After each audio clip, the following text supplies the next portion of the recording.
Good afternoon guys. আজকে 11ই ফেব্রুয়ারি আর আমি আছি প্রয়াগরাজ এর কুম্ভ মেলায়। আমি যে হোটেলটায় আছি আর যেখান থেকে আমাদের কুম্ভ দূরত্ব সেটা দেখাচ্ছি। এই যে হচ্ছে আমাদের ছাদ, এটা একটা ভবন আর কি, বিয়ে বাড়ির এই পাশটা। আর মেন যে পাশটা দেখাবো সেটা হচ্ছে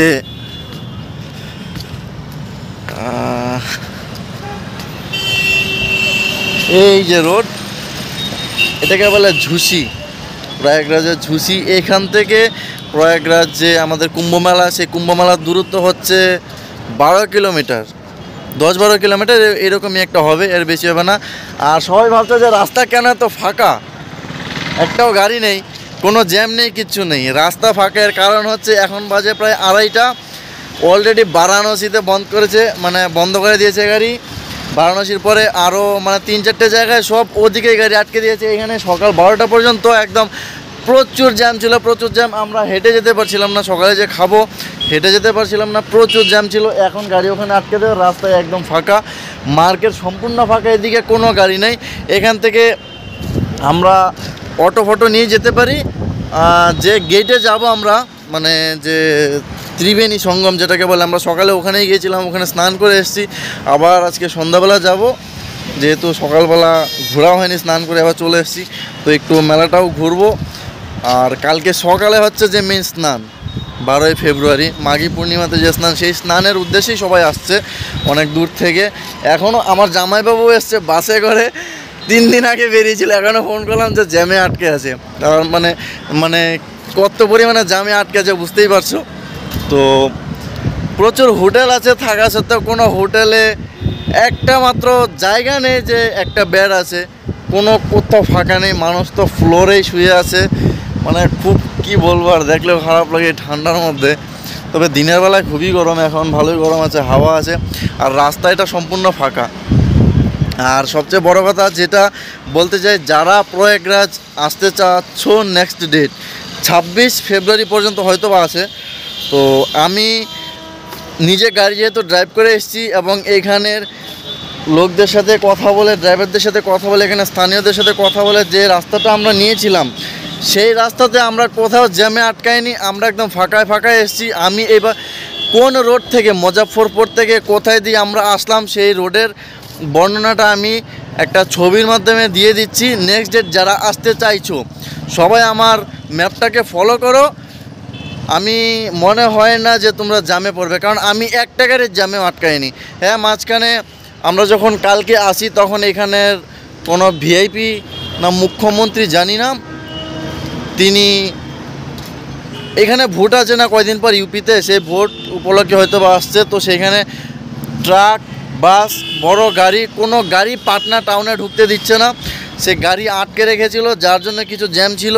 বাট আমার তো ছোটো গাড়ি ছিল, স্করপিও ছিল, কোনো জ্যাম ট্যাম মানেনি, ডান পাশ বা পাশ রং সাইড হয়ে একদম বেরিয়ে চলে এসেছি। তো যারা নেক্সট আসতে চাইছো, জানি না ওই দিন তো ওই জ্যামটা ছিল, প্রচুর জ্যাম ছিল, আমাদের সাথে যেসব গাড়ি ছিল সবাই পেছনে পড়ে আছে, আমরা গোল্ডন করতে বেরিয়ে গেছি। তো আমরা কোনো জ্যামে আটকা পড়িনি, যে 10 মিনিটও দাঁড়ায়নি, 2-3 মিনিট, হ্যাঁ গাড়িটারি সাইড করতে টাইম লেগেছে, বাট 10 মিনিটের উপরে কোথাও দাঁড়ায়নি, আমরা কোনো জ্যামে পড়িনি। আমি রোড ম্যাপটা তোমাদেরকে দিয়ে দিচ্ছি। নেক্সট ডেট যারা আসতে চাইছো আমার ম্যাপটাকে ফলো করো, আমি শিওর। আর আমি 4 লাইন থেকে মুজাফফরপুর থেকে আমরা 4 লাইন ছেড়ে দিয়ে অন্য রোড নিয়েছি, বাট অন্য রোড 31 যেটাকে বলে NH 31, 4 লাইন না বাট ডবল লাইনই, এক পাশ দিয়ে গাড়ি যাচ্ছে, এক পাশ দিয়ে গাড়ি আসছে, খুব ভালো রাস্তা, একদম নতুন রাস্তা।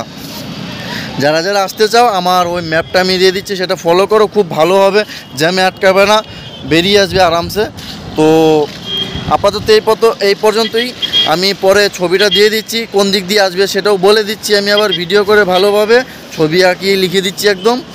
আর আপাতত একটু ফ্রেশ হয়ে এখন আবার আমরা মেলার দিকে যাব। খাওয়া দাওয়া হয়ে গেছে আমাদের দুপুরের, এখন বাজে 2:30, আমরা এবার কুম্ভ মেলার দিকে যাচ্ছি।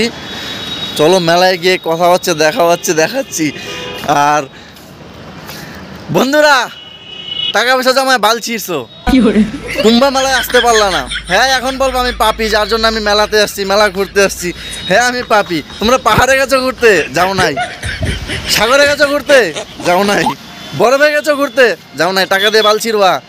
शाबाश बेटा। একটু ঘুরতে টুরতে বেরো। ঘুরতে তো যাও না, হ্যাঁ ঘুরতে যাও শুধু মেয়ের পিছনে, মেয়ের পিছনটা ছাইরা এখন একটু ভালো হও, ঘুরতে টুরতে বেরো, মনটাকে ফ্রেশ করো, আনন্দ করো ভাই, লাইফটাকে উপভোগ করো।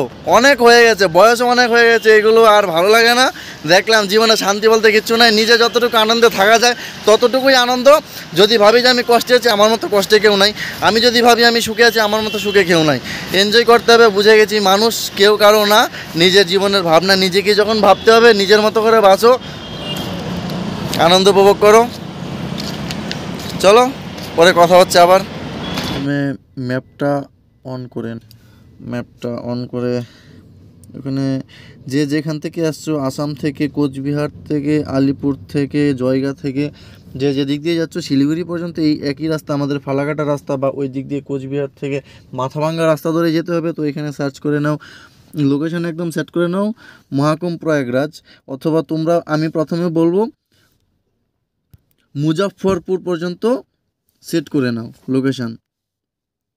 মুজাফফর পর্যন্ত সেট করলে আমার মনে হয়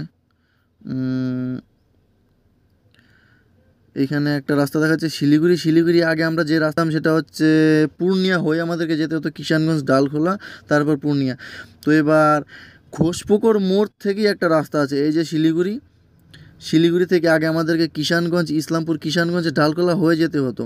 তো এখন আর এগুলো যাওয়ার দরকার নেই। আমাদের এদিকে নকশালবাড়ি থেকে একটা রাস্তা আছে শিলিগুড়ি, এই যে ফুলবাড়ি এদিকে ঘোষপুকুর মোড় থেকে নকশালবাড়ি হয়ে গেলে নকশালবাড়ি আসটা রাস্তা গেল। তো সেই রাস্তা দিয়ে তোমরা যেতে পারো একদম দারভাঙ্গা হয়ে মুজাফফরপুর। তো এই দিক থেকে তোমার পূর্ণিয়া ও কিষানগঞ্জ, ডালখোলা এগুলো প্রায় 100 কিলোমিটার, 70-80 কিলোমিটার তো মিনিমাম ঘোরা হবে। তো আমি বলবো ঘোষপুকুর মোড় রাস্তাটা ধরে নাও। এবার মেন যেটা হচ্ছে সেটা হচ্ছে মুজাফফরপুর পর্যন্ত ঠিক আছে, আমাদের বেঙ্গল থেকে বিহার। তো আর যাদের মনে করো যে রাত হয়ে গেছে, সন্ধ্যার কাছাকাছি, আমি বলবো মুজাফফরপুরে স্টে করে নাও, অথবা তোমার যেখানে রাত হয়ে গেছে সেখানে স্টে করে নাও। বেকার সবার এখন ভাবনা একটা হয়ে গেছে, আমরা দিনে যতটুকু গেলাম স্টে করে, রাতের বেলা আমরা কন্টিনিউ চলবো। তো দেখো এটা বেকার হয়েছে। আমাদের সাথে আরও 3-4টা গাড়ি গিয়েছিলো, আমরা রাতে স্টে করলাম, ওরা রাতে কন্টিনিউ চললো, বাট চলার পরে ওরা দেখতে পেলো যে ওরা জামে আটকা পড়েছে বেশি। অ্যাকচুয়ালি সবাই ভাবনা নিয়ে নিয়েছে আমরা রাতের বেলা চলবো বেশি করে, কোথাও দাঁড়াবো না। তো রাতের বেলা এই ভাবনাটা সবার মধ্যে ঢুকাতে সব গাড়ি যাচ্ছে আর গিয়ে জামে আটকে যাচ্ছে। এবার মেন কথা হচ্ছে যেখানে তোমার সন্ধ্যা হয়ে গেছে সেখানেই স্টে করে নাও, বেকার রিস্ক নিয়ে লাভ নেই, ঘুমটা পূরণ করো। ড্রাইভার মানুষেরও একটা প্রেশার থাকে, চাপ থাকে, ঘুম পূরণ হোক। পরদিন সকাল সকাল একদম 4টা-5টার দিকে বেরিয়ে যাও। আমরা যেটা করেছিলাম, আমরা মুজাফফরপুরে ছিলাম, এবার মুজাফফরপুর থেকে আমি যেহেতু গাড়িটা চালিয়ে নিয়ে যাচ্ছি, আমি আরও ওখানে স্থানীয় কিছু ড্রাইভারদের সঙ্গে কথাবার্তা বলে আমি ওদের কাছ থেকে একটু ডেস্টিনেশন নিয়ে নিলাম, আমার কোন রোডটা ধরলে ভালো হবে। এবার মুজাফফরপুর পাস করার পর দেখলাম যে লানে মানে হাজার হাজার ট্রাক রাস্তার এই পাশে ও পাশে দাঁড়িয়ে আছে।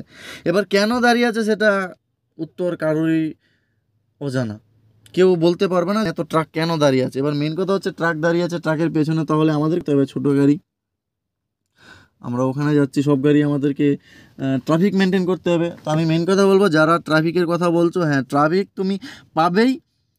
লাইন গাড়ির তো আমি যে দেখলাম, যেদিন গেলাম যেদিন আসলাম, লাইন গাড়ি প্রচুর দাঁড়িয়ে আছে, ট্রাক দাঁড়িয়ে আছে, রাস্তা বন্ধ করে দাঁড়িয়ে আছে।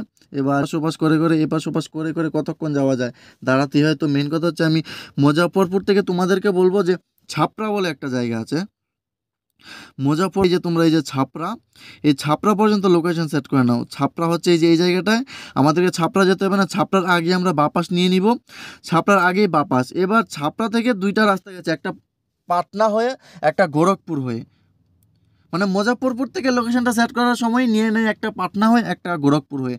তো আমি বলবো ছাপড়া পর্যন্ত আসো, ছাপড়া পর্যন্ত এসে তোমরা লোকেশনটা সেট করো। তোমরা 4 লাইন ধরতেই যেও না, কারণ 4 লাইন ছাড়া, আমি যে সার্ভিস রোডের কথা বলছি, রাস্তা খুবই ভালো, একদমই রাস্তা ভাঙা নেই, 1 ইঞ্চিও ভাঙা নেই, রাস্তা খুব ভালো, ডবল লেন, অনেক চওড়া রাস্তা, একসাথে 4টা গাড়ি অনায়াসে যাতায়াত করে, খুব ভালো রাস্তা। আর এই দিক দিয়ে তোমরা যাবার সময় হয়তো বা ভাবতে পারো যে কোনো গাড়ি যাচ্ছে না প্রয়াগরাজের, আমরা কোনো গাড়ি দেখতে পাচ্ছি না, রাস্তা হয়তো বা ভুল হয়ে গেছে। তো আমি বলবো ভয় করো না, তোমরা এগিয়ে যাও। তোমরা ছাপড়া থেকে ডাইরেক্ট সার্চ করো ভাদুরা বা ভদরা, এটা বক্সার এবং ইসে আছে, উপরে আছে গাজীপুর। তোমরা যদি ছাপড়া থেকে ডাইরেক্ট সার্ভিস রোডটা ধরে নাও ভাদোরা বা ভদরা, ওখানে অনেকে ভদরা হয়তো বা বলে, তো ভাষার ইসেতে আমাদের একটু প্রবলেম হয়। এই যে ভাদরা, এই ভাদরা বা ভদরা, ওখানে কাউকে জিজ্ঞেস করে সার্ভিস রোডটা তোমরা ধরে নাও ছাপড়া থেকে। এই সার্ভিস রোড তোমাকে সোজা নিয়ে উঠাবে, এবং এই ভাদরা আসার পর তোমরা আরেকটা যদি করতে পারো, ডাইরেক্ট ঝুসি প্রয়াগরাজ সেট করে নাও। ঝুসি প্রয়াগরাজ সেট করলে তোমাকে এই সার্ভিস রোডটায়, তোমাদেরকে 4 লাইন ধরতে হবে না, এই সার্ভিস রোডটায় একদম তোমাদেরকে ঝুসি নিয়ে যাবে। ঝুসি যেটা হচ্ছে একটা ডিস্ট্রিক্ট ওখানে, এবং আমরা যেখানে ছিলাম ওই জায়গাটার নাম হচ্ছে আন্দাওয়া। ঝুসি প্রয়াগরাজ, আমরা যেখানে ছিলাম প্রয়াগরাজ ডিস্ট্রিক্টের, এটা হয়তো বা ঝুসি ডিস্ট্রিক্ট হবে প্রয়াগরাজ। তো আমরা যে হোটেলটায় ছিলাম, ওই হোটেলটার মেন জায়গাটা হচ্ছে আন্দাওয়া বলে। আন্দাওয়া থেকে আমাদেরকে ওখানে সিএনজিতে 15-20 মিনিট সময় লাগলো। ওখানে হাঁটার কোনো ব্যাপার নেই। আর যেহেতু আমাদেরকে ঘুরিয়ে নিয়েছে, অ্যাকচুয়ালি সব জায়গায় জাম, হেঁটে ছাড়া কোনো উপায় নেই গাড়ি নিয়ে যাওয়ার। তো আমি বলবো গাড়ি নিয়ে সোজা তোমরা আন্দাওয়া যেতে পারো। এদিকে বারাণসী থেকে যদি যাও তোমরা, দিকে আটকে দিচ্ছে প্রায় 60 কিলোমিটার আগে। আমাদের আগে যে গাড়িগুলো গিয়েছিল তাদের সাথে কথাবার্তা বলে আমরা সব কিছু জেনে নিয়েছিলাম। ওরা আটকা পড়েছে, বাট আমরা আটকানি সার্ভিস রুটের কারণে। আমরা যে দাদাকে জিজ্ঞেস করেছিলাম, সেই দাদা আমাদের ভালো ডেস্টিনেশন দিয়েছে, আমাদেরকে রুট দিয়েছিল আমাকে।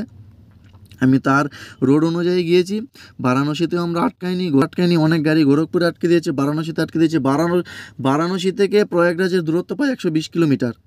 আমি বলবো সার্ভিস রোড ধরে যাও। আর যদি কখনো দেখো যে ট্রাকের লাইন দাঁড়িয়ে আছে, ট্রাকের পেছনে দাঁড়িয়ে যেও না, কন্টিনিউ তোমরা চলতে থাকো। মানে ট্রাককে পেছনে ফেলে তোমরা যেমন করে হোক পাস করে সামনে এগিয়ে যাও বা সার্ভিস রোড ধরে নাও। কারণ ট্রাকগুলো কেন দাঁড়িয়ে থাকে সেটা জানি না। এবার আমাদেরকে ওখানে পুলিশ প্রশাসন যারা ছিল তারাই মানে কি বলবো, আমরা ডাউনের যে রাস্তা আছে ওই রাস্তা দিয়ে আমাদেরকে ঢুকিয়ে দিয়েছে, বলো তোমরা কন্টিনিউ চলতে থাকো। আর মেন কথা, কোনো সিগন্যাল নেই, কোনো ব্যাপার নেই, একটু রাস্তাঘাট দেখে সবাই চলো। আর আমার এই যে ভাদরার কথাটা বললাম, একদম ছাপড়া থেকে ভাদরা পর্যন্ত রোডটা নিয়ে নাও। ব্যাস ঝুসিতে আন্দাওয়াতে অনেক হোটেল আছে, ওখানে থেকে যাও। আর সকাল সকাল একদম 4টা-5টার দিকে বেরিয়ে পড়ো। ওখান থেকে সিএনজি বা বাইক বা অটো, অনেক গাড়ি আছে। আমরা 4 জন ছিলাম, 4 জনে সিএনজি নিয়েছিলাম। ওই ঘাট পর্যন্ত যেতে 500 টাকা নিল। পরদিনও আসার সময় 500 টাকায় নিল। অ্যাকচুয়ালি ওরা 100 টাকা করে এবার বাহানা করে একটু, দাদা 100 টাকা বেশি দিন। তো সেই হিসেবে আমরা বেশি কোনো দামাদামি করিনি, আমরা সোজা গাড়িতে উঠে যাই এবং 500 টাকাই দেই। তো আমরা 500 টাকাতেই আমরা তো ঘাটে এবং হোটেলে 4বার গেলাম, 4বার আসলাম। আমার পা তো একদম মানে ঠুসা পড়ে গিয়েছিল, কি বলবো। আর স্যান্ডেল পরে কখনো হাঁটাচলা করি না, আর স্যান্ডেল মানে দেখাতে পারছি না, কি বলবো, লজ্জার ব্যাপার যে এইটুকু জায়গায় হাঁটতে একদম পা ঠুসা পড়ে গেছে। তারপর দিন আমি শুজ পরে গেলাম। তো আমি তোমাদেরকে একটা কথা বলবো যে হাঁটাচলার বেশি দরকার নেই, কারণ মেলার ভিতরেই অনেকটা জায়গায় হাঁটতে হয়, তোমাদেরকে অনেকটা জায়গায় হেঁটে যেতে হবে।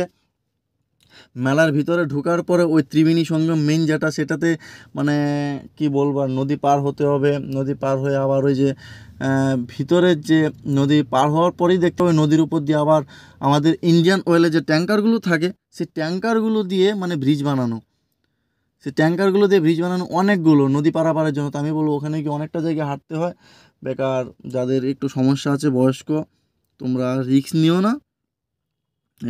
একটু হোটেল থেকে গেট পর্যন্ত, মেলার গেট পর্যন্ত যেও গাড়ি দিয়ে, বা বাইক আছে অনেক, 100 টাকা 150 টাকা হলেই নিয়ে যায়, সেভাবেই যেও। আর আমার এই রোডটা ফলো করো। আমি এইটুকু শিওর বলতে পারি, আমরা 1 সেকেন্ডের জন্যও কোথায় জ্যামে আটকাইনি। আমরা 4 লাইন দেখেছি, 4 লাইনে প্রচুর ট্রাক দাঁড়িয়ে আছে, আমরা সরাসরি গাড়ি ঘুরিয়ে ওই দাদা যেভাবে বলেছিল সেইভাবেই গেলাম। নাহলে প্রথমে আমি ভেবেছিলাম যে ম্যাপ অনুযায়ী যাব, তারপর তো গিয়ে দেখি যে ওরে বাবা, লাইন কত গাড়ি দাঁড়িয়ে আছে। তো এত গাড়ি এইভাবে তো রিস্ক নিয়ে যাওয়া যায় না। তোমরা সার্ভিস রোডে কোনো গাড়ি নেই, কোনো যানজট বলতে কিচ্ছু নেই। এবং তোমরা এটাও ভয় পেতে পারো যে প্রয়াগরাজের কোনো গাড়ি দেখতে পাচ্ছি না, এটা হয়তো ভুল রাস্তা। তো আমি বলবো শিওর এই রাস্তা তোমরা যাও, এগিয়ে যাও, প্রয়াগরাজেই যাবে।